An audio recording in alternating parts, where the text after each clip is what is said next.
SD. Apa sih yang dipikirkan dan dirasakan pada saat memasukkan anak? Monggo, siapa yang Kerso memberikan cerita sedikit aja? Mah, sudah pernah ya Mah? Monggo Mah. Mama siapa sambil kenalan? Masya Allah saya nggak kenal. Nama saya Atiana, mamanya Haifal. Dulu kebetulan suatu saya masukkan kakaknya di SD baik itu angkatan pandemi. Ya, Jadi rasanya ya ceritanya lain nih. latar belakang saya di SD dulu saya kan kebetulan membeli banyak formulir di SD dan semuanya swasta di negeri ya. Jadi ketika masuk SD itu umur anak saya 7 tahun kurang 3 bulan. Laki apa perempuan? Laki-laki 7 tahun kurang 3 bulan. Pertimbangan utama saya memasukkan itu, tapi sampai sekarang pun saya kok malah jadi belum mantap ya tidak ya. Curhat ini sampai suami saya terakhir itu memberi kesempatan saya, oke, ini harus sudah kelas 3, ini pokoknya kalau perkembangannya kurang baik akan kita pindahkan ke SD lain begitu, yang kami sudah diskusi juga gitu. Karena itu karena masa pandemi dan memang itu kan agak apa ya bagi kami, suami saya kan kami RJM ya Mas, jadi saya memang benar-benar faktor kedekatan sekolah dan rumah itu penting banget. LDR Mas? Saya RJM sampai sekarang ya, sejak pertama sampai sekarang masih RJM. Jadi alasannya kan juga rumah aja gitu awalnya. Terus juga dulu kan kakaknya itu sudah sekolah dari DK sampai TK itu sudah pokoknya setelah sejak saya habis cuti 3 bulan sampai umur dia 7 tahun 3 bulan itu dia sekolah terus, jadi sekolah sih tidak masalah bagi dia. Penyesuaiannya juga lumayan cepat, perkembangannya juga alhamdulillah.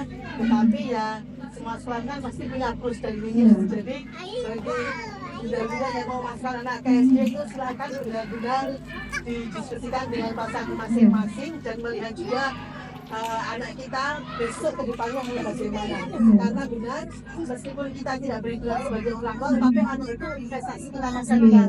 Jadi langkah yang kita ambil sekarang itu menentukan dia besok mau bagaimana. Pemilihan SD sekarang itu karena SD itu masa tempuh studi paling lama 6 tahun. Jadi silakan benar-benar dipikirkan yang terbaik untuk anak bagaimana. Itu sih saja. Cukup. Kompleks ya, terima kasih Mas sharingnya. Jadi memasukkan SD itu harus penuh pertimbangan. Ada kesiapan emosi, mental, fisik, kognitif, ya, termasuk tadi kesehatannya, sosial emosionalnya. Kenapa? Harusnya kalau kita mau memilih atau memasukkan anak kita masuk ke tahapan kualifikasi pendidikan yang lebih tinggi, kita bijak kalau kita mengingat anatomi otak anak, terutama laki-laki. Pada anak perempuan itu usia 0 bulan sampai dengan 6 tahun itu sudah berjalan seimbang listrik atau sambungan saraf otaknya. Tetapi laki-laki hanya otak kanannya yang main terus. Makanya tadi Ustazah menyampaikan, banyak laki-laki apa perempuan ya? Tapi laki-laki benar. Karena laki-laki itu otak kanannya yang main imajinasi, khayalan, happy, bermain, fantastis. Nggak seperti anak perempuan menikah. Nah, ini karena apa? Otak kiri anak perempuan itu berkembang lebih cepat dari otak kiri anak laki-laki. Berkembang itu sambungan sarafnya. Kemudian anak perempuan akan mampu berbicara lebih awal dan lebih baik dibanding dengan anak laki-laki. Anak perempuan juga mampu membaca lebih awal serta belajar bahasa lebih cepat. Karena apa? Terkoneksi otak kiri dan kanan. Jadi kita nggak perlu berkecil hati kalau kita memahami perkembangan sambungan otak anak laki-laki. Kapan dia akan mulai klop otak kiri dan otak kanannya? Ketika umur 18 tahun bayangkan, Masya Allah. Karena otak kiri itu lebih ke apa analisa, matematika, bahasa, aturan. Jadi kalau perempuan itu diatur lebih gampang daripada laki-laki.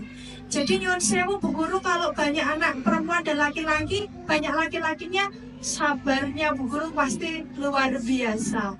Karena memang anak laki-laki ditakdirkan untuk taunya bermain dulu, happy-happy, fantastis, imajinasi dan sebagainya. Kadang-kadang itu yang menyusul tidak kita pahami, sehingga kita tidak sadar membandingkan anak kita pada anak orang lain. Ini tolong Mak, ketika membandingkan anak kita dengan anak orang lain, jangan di depan anak kita. Kena nih, psikisnya. Nampaknya kita sudah membuli anak kita sendiri. Kemudian caranya gimana Mak? Nanti cari waktu, kita tarik atau kita gandeng, tidak tahu orang, kita diskusi, kita bisik-bisik. Nah, yang tadi itu contoh temenmu ini gini, kamu pasti bisa. Tanamkan mindset dan afirmasi positif pada otak kanan, terutama laki-laki, karena itu kelengkapan termemori. Ini nanti ngaruh terhadap keputusan kita memasukkan anak ke SD juga. Kenapa? Sehingga kejadian lebih dulunya cepat berkembang otak kiri anak perempuan, kadang-kadang di SD seperti yang Mama alami atau yang Mama khawatirkan tadi, nanti dia tidak berkembang. Makanya tadi saya tanya kan Mak, lagi apa perempuan? Lagi. Karena hubungannya dengan ini Mak, hubungannya dengan perkembangan nyantolnya saraf kanan dan kiri.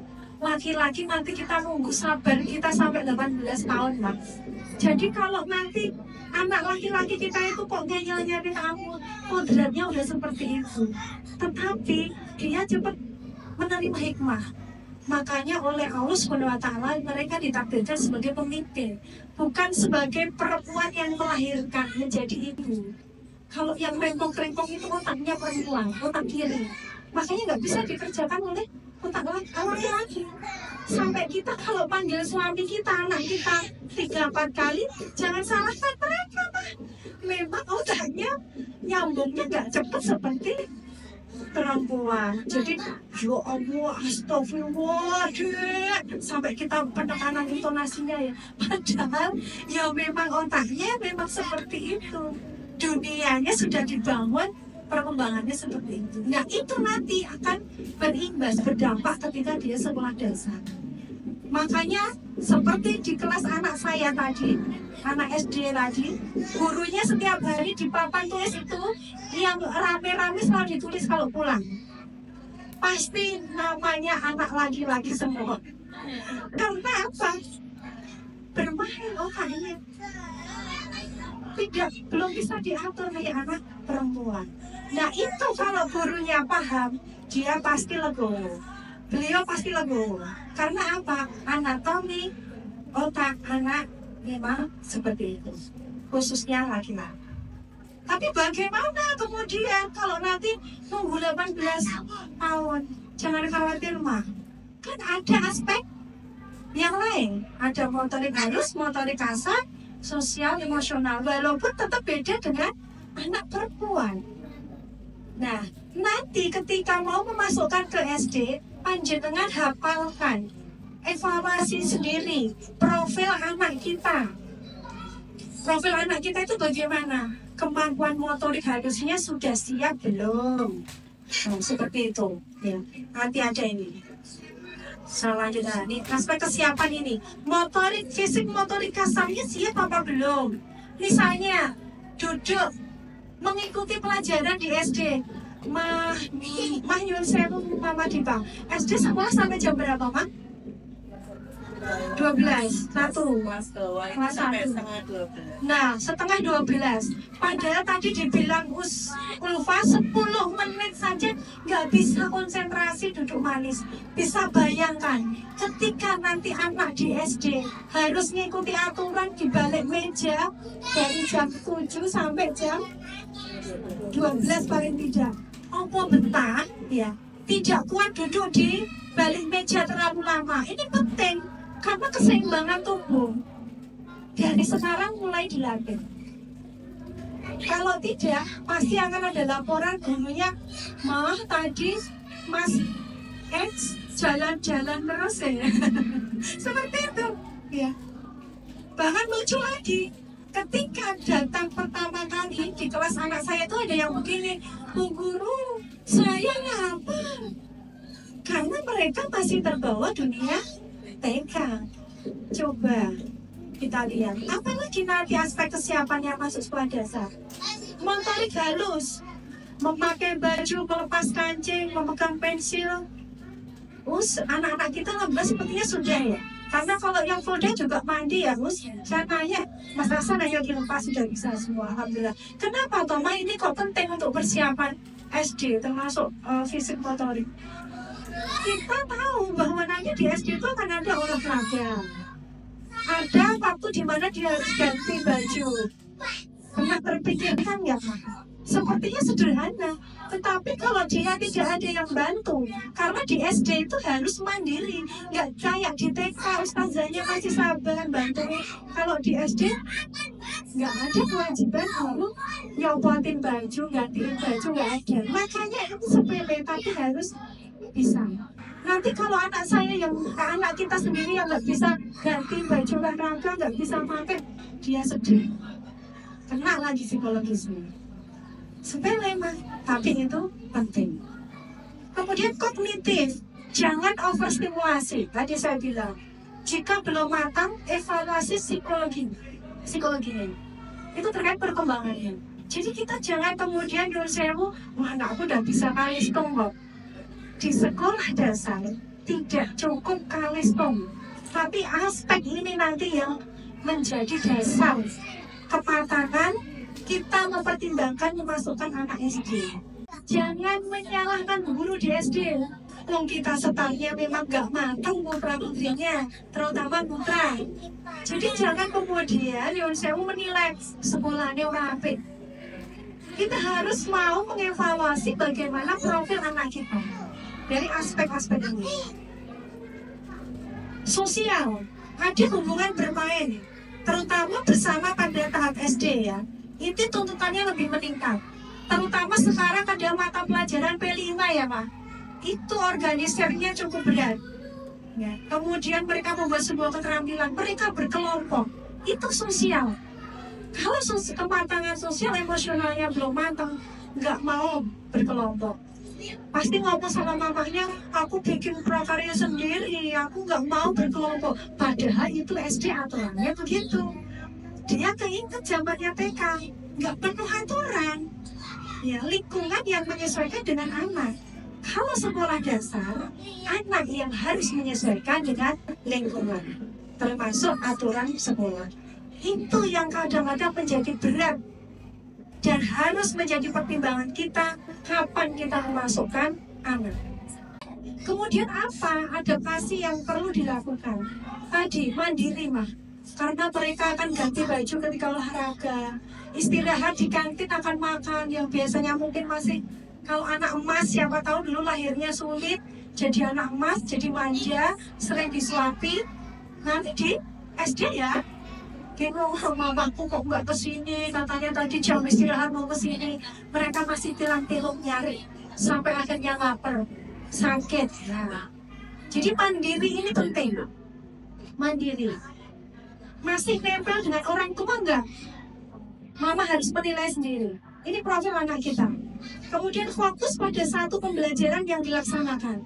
Karena misalnya jam pelajaran matematika, tadi saya bilang di SD jamnya enggak kayak di TK, masih bebas. Kadang tiduran gitu ya, waktu saya ngisi di kelas itu, saya ngomong menjelaskan anaknya ya tidur ya, dibiarkan ya karena memang dunianya masih bermain.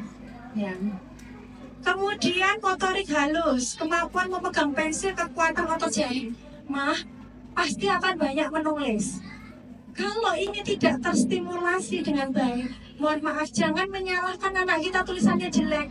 Dilihat dulu, betul belum memegang pensil. Karena apa? Itu ngaruh sekali dengan kekuatan otot. Di SD, di kelas 1 banyak yang lolos sama bu guru.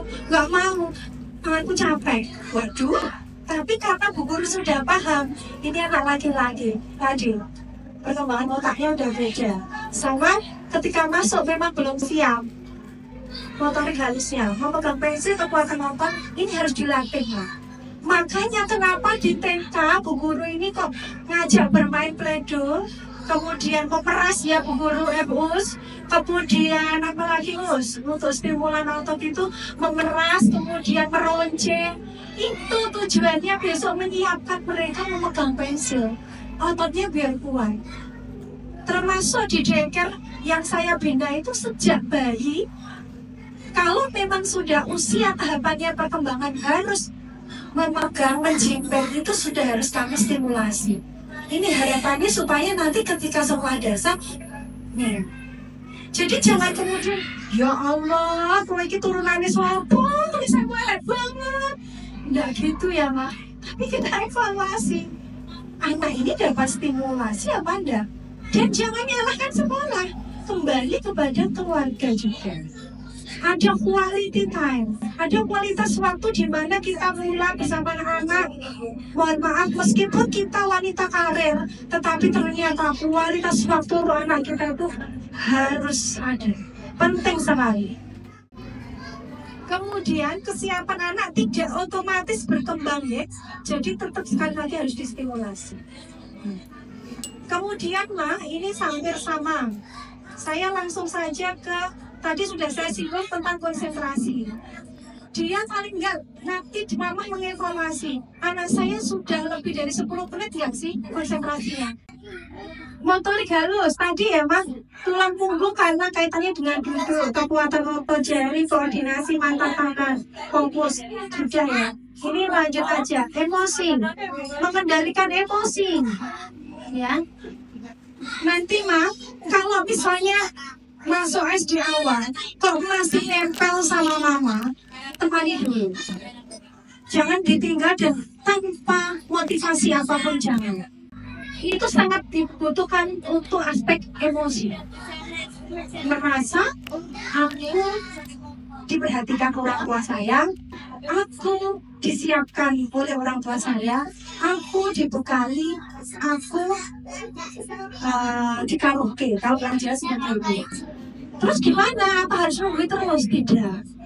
Saya yakin sekolah pasti memberikan kebijakan biasanya 3 hari. Kita boleh nemenin tapi di luar ruangan. Jadi ini penting, menjaga emosi. Supaya apa? Dia tidak merasa sendiri. Nah, gitu. Sosialisasi, bermain. Ini penting, mengungkapkan pendapat, berekspresi. Karena di sekolah dasar, guru pasti akan mempunyai banyak cerita, literasi seperti yang disampaikan Ulfa. Kalau anak kita nggak dibiasakan berliterasi, kita ajak ngobrol aja paling nggak minimal di rumah. Kita ngomong, kita bicara, kemudian anak kita diminta untuk mengulang atau merekol. Coba dek, coba mas, coba kak, yang dibicarain ayah tadi apa sih? Kalau dia mampu mengekspresikan, berarti anak kita paham. Nah, tadi ya saya sudah singgung ya, ayah bunda, faktor kesiapannya kesehatan fisik, rentang usia, tingkat kesadaran, stimulasi, kesehatan fisik. Nah ini faktor kesehatan ya.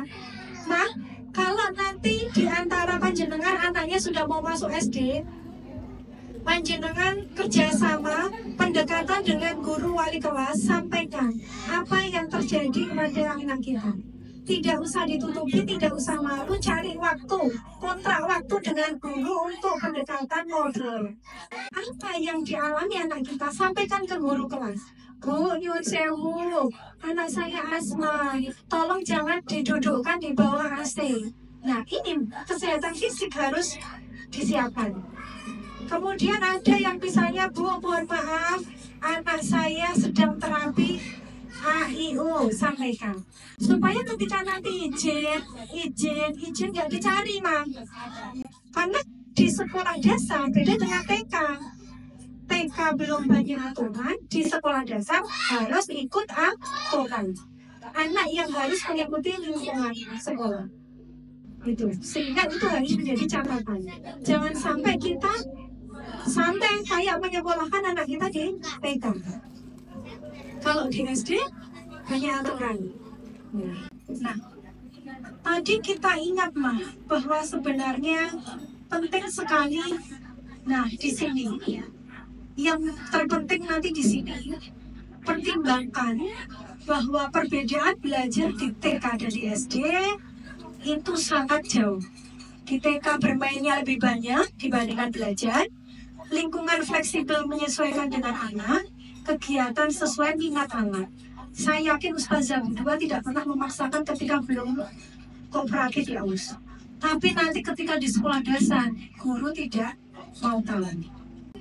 Kita bisa terlihat belajar aja di balik meja. Kalau konsentrasinya hanya mampu kuat punggungnya ini 10 menit udah capek, terus gimana nanti? Nah itu yang harus kita stimulasi dan kita siapkan. Jangan kemudian happy-nya saja. Masuk SD, kita cukupi tasnya baru, pensilnya baru, bukunya baru. Anak nggak cuma itu kebutuhannya. Anak perlu fleksibel menyelesaikan diri dengan lingkungan. Makanya akan lebih baik ketika nanti anak panjenengan ajak beradaptasi dengan lingkungan. Ini contoh kecil yang saya lakukan, tapi terbukti. Jadi kalau kita mau memasukkan ke dunia baru atau suasana baru anak kita, istilahnya trial dulu, uji coba. Kalau SD apa bisa? Nggak bisa. Makanya caranya bagaimana? Pada saat diizinkan pendaftaran bawa anak, saya bawa mereka orientasi sendiri sebelum sekolah mengorientasikan. Akan lebih baik ketika pilihan sekolah yang kita tuju, kita bawa anak kita. Kemudian kita kenalkan sendiri. Adik nanti akan duduk di kelas ini. Itu kamar mandinya. Itu motorik, emosi dan sosial emosionalnya juga harus terjaga. Mandi. Oh ya, yes, 1 menit lagi Nah, ketika mereka nanti paham lingkungannya, mereka datang pertama kali tidak grogi. Aku di mana atau ini sekolahku seperti apa? Atau sebelumnya mama bisa membukakan profil sekolah terlebih dahulu, sehingga akan tahu, oh sekolahku itu, mereka bangga. Dan ternyata ini terbukti juga pada anak yang laki-laki tadi, karena perkembangan otaknya sudah baru di usia 18 ya, yang laki-laki. Termasuk ketika anak saya mau kuliah, itu pun saya bawa melihat ospek, orientasi masuk kampus. Itu loh, ospek seperti itu. Nanti kalau kuliah seperti itu. Itu kalau pada laki-laki. Karena kita harus memahami sekali lagi pada unsur perkembangan otaknya. Seperti itu ya. Pada intinya kembali kepada beberapa aspek tadi, fisik, yang motorik, ya, sosial, emosional, dan kognitif.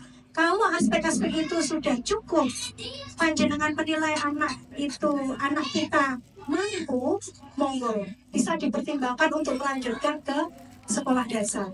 Terutama yang laki-laki di 7 tahun itu otak kirinya baru sedikit bisa diajak berpikir. Dia masih tetap akan belum paham aturan. Beda dengan anak perempuan. Jadi kalau mau dimatangkan lagi itu adalah pilihan, ya. Terima kasih, mungkin itu saja dari saya. Kurang lebihnya mohon maaf.